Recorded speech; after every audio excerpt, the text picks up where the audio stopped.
Masya Allah. Banyak yang salah ketika jamaah minum air di depan ini.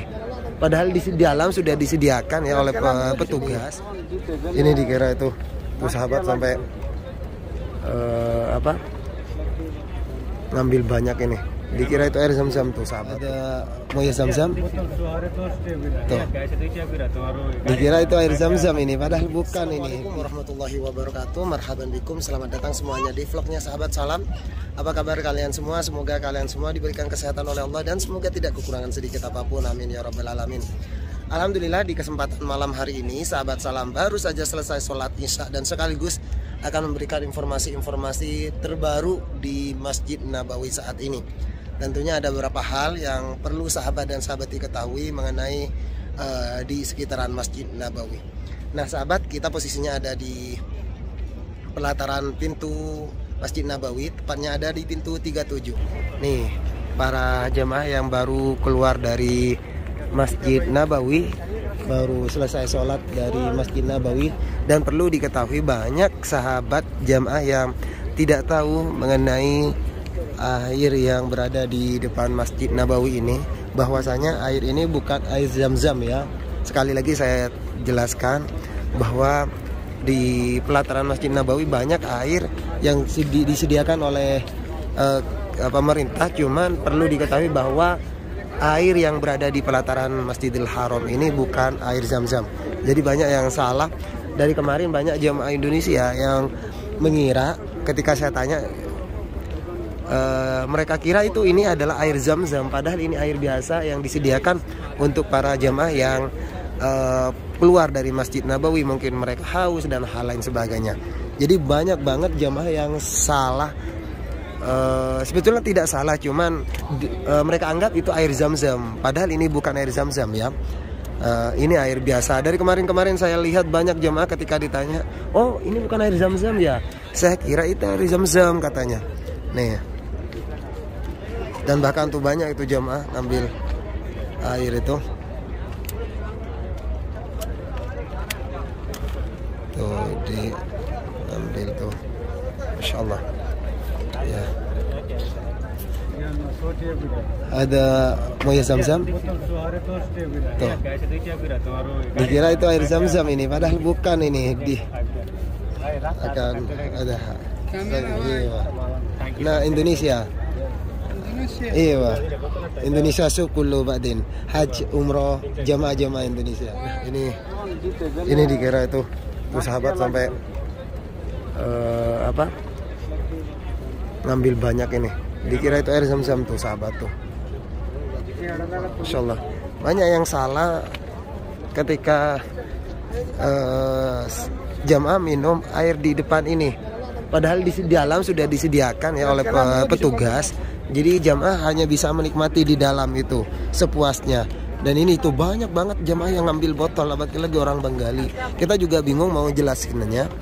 Tuh bawa botol, bawa ini nih, botol plastik tuh, Masya Allah banyak sekali ya tuh sahabat. Padahal ini sudah dijelaskan bahwa ini air biasa yang disediakan oleh petugas ke para jemaah. Masya Allah. Jadi sekali lagi saya tekankan kepada sahabat dan sahabati, kalau sahabat ingin minum air zam-zam, maka diusahakan minum di dalam Masjid Nabawi ataupun di Masjidil Haram. Karena di dalam Masjid Nabawi itu sudah disediakan ratusan galon, ratusan botol besar itu yang disediakan untuk seluruh para jamaah. Jadi di jamaah di setiap sudut, di setiap jalur sudah disediakan berbagai galon air zam-zam. Sedangkan yang di luar sini itu jarang sekali, kecuali memang yang ada galon-galon khusus itu baru itu air zam-zam. Kalau yang di tembok-tembok seperti ini air biasa yang disediakan untuk para jamaah yang mau minum. Jadi sekali lagi jangan sampai salah. Sebetulnya tidak salah, cuman kalau mereka menganggap air zam-zam itu bukan ya, bukan air zam-zam. Jadi air biasa yang sudah yang disediakan untuk para jemaah. Jadi jangan sampai salah ketika mau ngambil air zam-zam dibawa ke rumah, dibuat minuman dan hal lain sebagainya. Itu bukan air biasa. Kalaupun jamaah para sahabat ingin minum air zam-zam, bisa bawa botol kecil ke Masjid Nabawi, setelah itu bisa dibawa pulang. Nah, ini para jamaah juga tuh, para jamaah yang antri di jalur masuk ke Raudhah ya. Tuh. Jadi saya jelaskan kepada para sahabat dan sahabati bahwa ada 2 jadwal mobil khusus bagi para jamaah perempuan, bahwasanya untuk jalur ke Raudhah itu waktu pagi hari dan malam hari.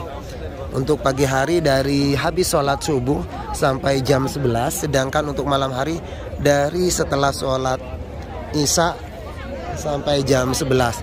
Ini para jemaah yang sudah menunggu masuk ke Raudhah, dan sebagian ada yang maksa-maksa masuk, tapi mereka yang memiliki tashrih permit, tetapi kadang mereka diusir ke sini, ke jalur ini, karena kan sebagian memiliki tashrih yang sudah expired day atau yang sudah tidak layak pakai. Makanya banyak yang diusir nih ke sebelah kiri, karena sebagian mereka yang memaksa masuk dari sana sudah diperbolehkan karena tidak ada pengecekan. Pengecekannya yang paling ketat adalah di jalur ini. Ini kita bisa lihat mereka nunjukin tashrih atau permit masuknya, tetapi sebagian ketika diusir ke sini adalah mereka yang tidak memiliki permit atau expired ya, sudah permitnya sudah expired. Tuh. Makanya dia diusir ke sini nih. Sebagian memang yang tidak memiliki permit, ataupun sebagian yang memiliki permit tapi sudah expired. Nah, makanya perlu diketahui bahwa seluruh jamaah apabila mau masuk harus memiliki surat izin masuk nih. Sampai bertengkar-tengkar tuh, sampai adu mulut tuh di depan tuh, karena di depan itu ada petugas kepolisian bagian perempuan yang berjaga ya. Jadi tidak sembarangan masuk, sangat ketat sekali penjagaannya, dan harus benar-benar tashrih yang aktif ya. Seperti ini nih. Ini kayaknya dari Turki. Nih. Tuh. Ini dari Turki, kayaknya banyak banget ini. Masya Allah, tabarakallah. Dari Irak ya, kalau nggak dari Turki dari Irak. Nih. Masya Allah, Masya Allah. Oh, banyak banget ini ya. Banyak banget jemaahnya nih. Tuh. Jadi sekali lagi bagi sahabat dan sahabati yang belum tahu informasi ini, dengan adanya video ini insya Allah sangat membantu untuk sahabat dan sahabati ketahui bahwa regulasi peraturan dari pemerintah terkait dengan jalur masuk ke Raudhah, baik perempuan ataupun laki-laki, maka harus memiliki permit atau tashrih izin masuk ke Raudhah.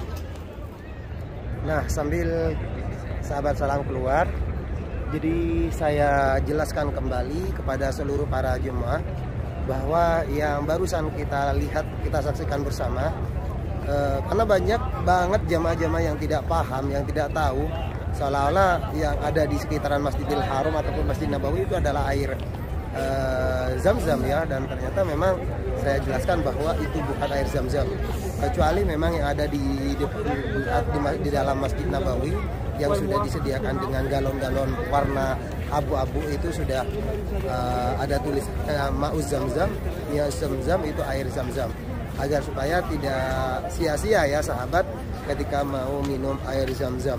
Makanya ketika berada di dalam usahakan kalau mau bawa botol dipersilakan juga, insya Allah tidak akan ada larangan bawa botol kecil dan yang agak besar dan hal lain sebagainya untuk buat apa, mengkonsumsi nanti ketika di hotel, itu tidak apa-apa. Tetapi untuk yang di luar, karena kita bisa apa, sahabat saksikan barusan banyaknya jemaah yang mengambil air itu, dan bahkan saya nanya dikira itu air zam-zam, padahal itu bukan ya.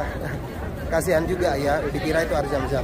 Bukan masalah salah enggaknya, cuman kan niatnya pengen minum air zam-zam, jauh-jauh pengen menikmati air zam-zam, dan ternyata salah gitu kan, sangat disayangkan gitu. Dan harusnya ada salah satu para jamaah ataupun pada motornya bisa menjelaskan kepada seluruh para jamaah. Dan yang kedua terkait dengan jadwal ke Raudhah, bahwa ada 2 jadwal bagi perempuan. Yang pertama itu pagi hari sampai jam 11, dan untuk malam hari itu dari selesai sholat Isya sampai jam 11 malam. Itu jadwal bagi perempuan. Sedangkan untuk bagi laki-laki dari habis sholat zuhur sampai maghrib ya. Makanya peraturan memang sangat ketat sekali, karena saya salut terhadap pemerintah dengan dia diberikan peraturan tersebut. Jamaah harus memiliki tasreh. Dengan seperti itu maka jemaah benar-benar khusyuk ketika sholat di Raudhah dan tertib. Jadi dengan diberikan peraturan tersebut dan harus memiliki tasreh, benar-benar jamaah itu menikmati dan merasa nyaman dan tidak terganggu dengan jamaah-jamaah yang lain. Karena dulu ketika tidak ada batasan-batasan seperti itu ataupun tidak ada persyaratan-persyaratan seperti itu, jamaah sangat berjubel-jubel sekali ketika mau masuk ke Raudhah, dan bahkan dorong-dorongan dan hal lain sebagainya. Dan itu tidak merasa nyaman. Dan sekarang walaupun hanya diberi waktu berapa menit, 15 menit, tapi mereka benar-benar khusyuk dan benar-benar menikmatin dan tidak terganggu dengan hal-hal yang tidak diinginkan. Makanya saya ucapkan terima kasih kepada pemerintah karena setelah memfasilitasi, memberikan kesempatan kepada seluruh para jemaah dari seluruh dunia. Karena dengan adanya peraturan tersebut, jemaah-jemaah yang di Indonesia sudah pasti yakin dapat kesempatan bisa sholat di Raudhah. Dan saya doakan untuk sahabat dan sahabati juga dimanapun kalian berada, semoga kalian semua diberikan kesehatan oleh Allah, diberikan panjang umur. Yang sakit semoga Allah angkat penyakitnya, yang punya hutang semoga Allah lunasi hutangnya, dan semoga bisa segera sampai ke Baitullah, bisa menunaikan ibadah umrah dan ibadah haji. Amin ya rabbal alamin. Ihdinas siratal mustaqim. Assalamualaikum warahmatullahi wabarakatuh.